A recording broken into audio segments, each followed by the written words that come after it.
factory with none other than Sir Frank Williams. Thank you for the interview, Sir Frank.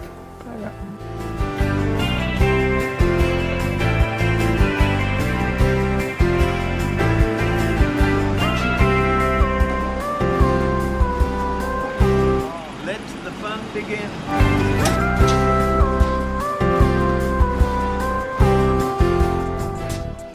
I read a report this week that people with mobility impairment have a lot of trouble getting examined, like pap smears and things like that. When I first got injured, the gynecologist that I was seeing actually asked me if I could find somebody else.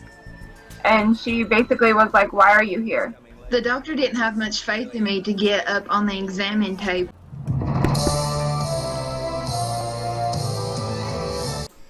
G'day everyone, and welcome to this little program, which is going to be a little bit all over the place. It's going to be a bit of an Apple history lesson. It's going to be a bit of some exciting announcements that Apple have made in the last couple of days in conjunction with Global Accessibility Awareness Day, I think it was. So all sorts of things to talk about.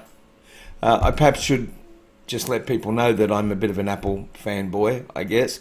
But there is a reason for that, and we're going to talk about that and why I think that the NDIS policy of perhaps going for the cheapest tablet or the cheapest assistive technology is perhaps short-sighted, if you'll pardon the pun.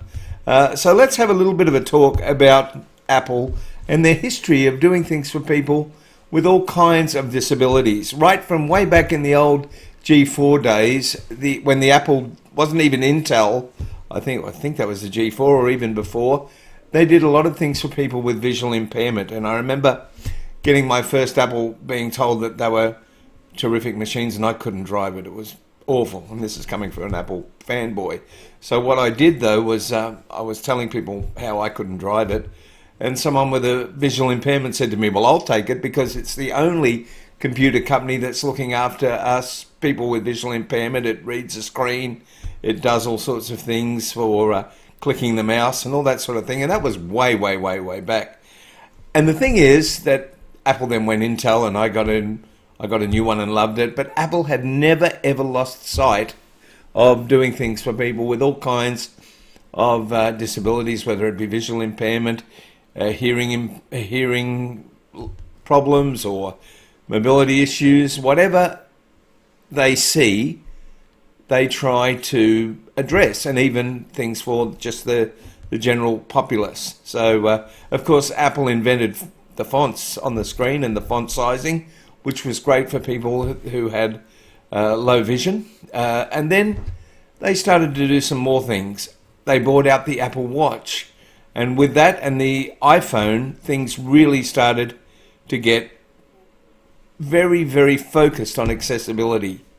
The Apple Watch started off with things basically for people with no mobility impairment. They had the exercise rings and everything, which were aimed at getting people more fit.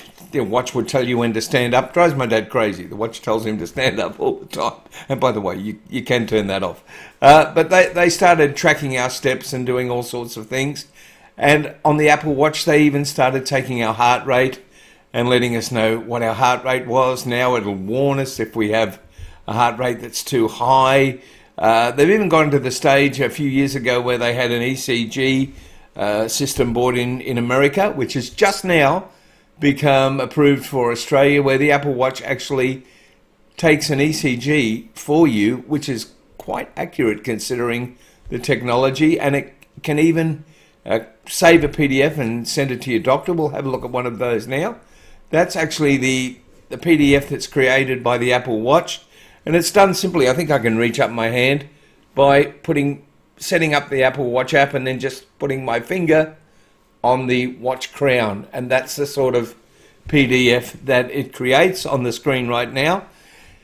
It will warn you if you have atrial fibrillation. I can never say that word, and I've been told that there's no evidence of any of that, but one day it did say to me, however, your heart rate is quite high, perhaps you should monitor that. Now, I'd just done a transfer out of my chair, and I think my heart rate was a little bit high, but it was interesting that it told me about it. And then perhaps a year ago when they brought out the iOS for the iPhone, they brought out some things called sound recognition. Now these were really interesting because they popped up with almost no fanfare, and what they do is the iPhone and the iWatch working together will let you know if certain things come up, like a knock at the door or a dog barking or water running. There you are, Carl's just put it on. Those are some of the things. We'll just have a look at them. Sirens, smoke alarms, fire alarms, cat, dog. I don't know how appliances work. I've never played with it. Car horn, doorbell works, door knock works, running water works, baby crying, shouting. Coughing is driving me crazy right now because my producer Carl keeps coughing. Go on, Carl. There you go. And if I had it switched on, my phone would say a sound which appears to be coughing has been detected. So that's great for people with a little bit of hearing impairment, and that's a fairly new thing by Apple. And I thought, well, look, they can't get much better than what they are. They are talking about having something which will actually measure blood sugar without actually having to stick yourself with a needle in the next couple of years, and that would be great. But to get to what we're talking about, for now I can never remember how it is, it's the Global Accessibility Awareness Day, something like that.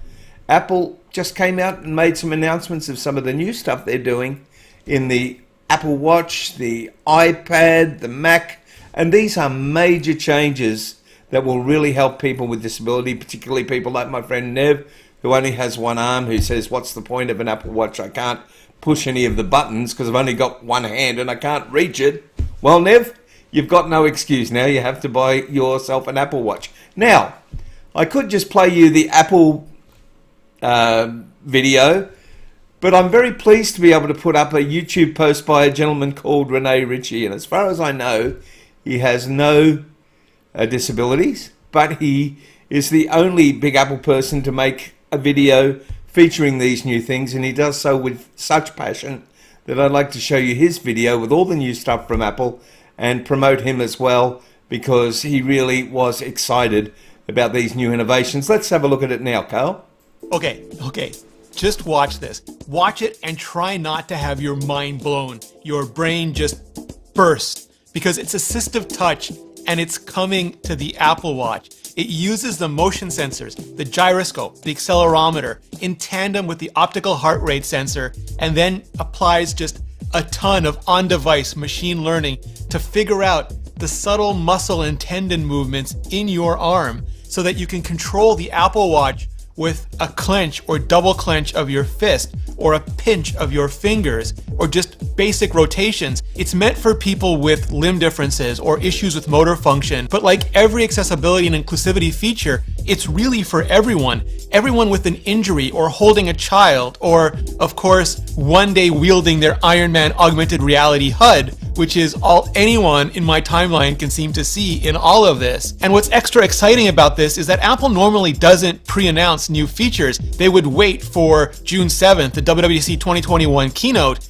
and show them off as part of watchOS 8, iOS 15, iPadOS 15, macOS 12, but they're doing it now to coincide with Global Accessibility Awareness Day, and I am entirely here for it, because there's eye tracking support, which is starting with the iPad and is going to work integrated with made for iPhone eye tracking accessories so that the iPad's cursor will just follow your gaze as you look across the screen and then perform an action like a tap when and if you stop and stare at something. Also improvements for voiceover for images, so if you can't see what's in a photo, your iPhone, for example, can describe it to you, and not just sunset, but now your friend Georgia standing in the park at sunset, things that are just much more specific and meaningful to you. And you'll be able to use markup to add your own, even more personalized descriptions as well. And microphone support is being added to the Made for iPhone hearing aids program to be able to take calls, do FaceTimes or Zooms, all with that one single next generation hearing aid.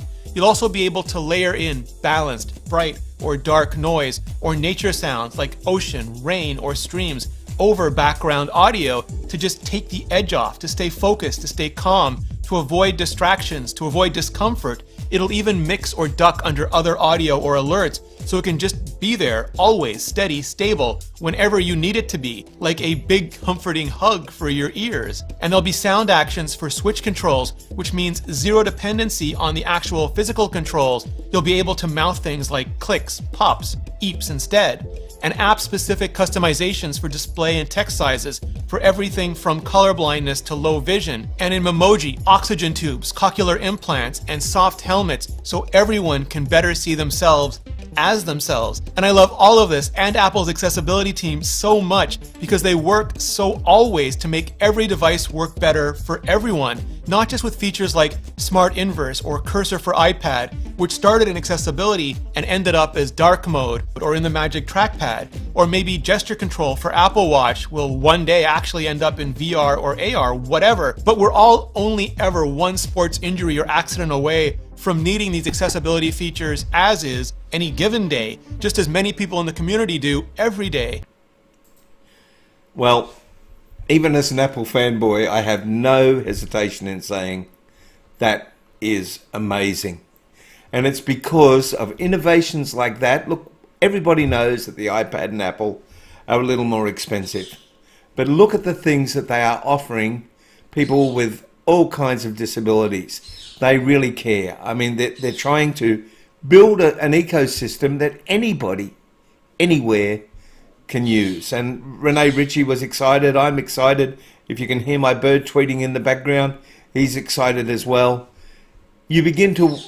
Every time Apple does something, I think they're not going to be able to add anything else, and they continue to do just that. So I'm wondering if the NDIS shouldn't relook at taking the cheapest version of technology, assistive technology, and say, look, this is really something that can help an awful lot of people, and opening up their arms to perhaps the more expensive alternative of Apple.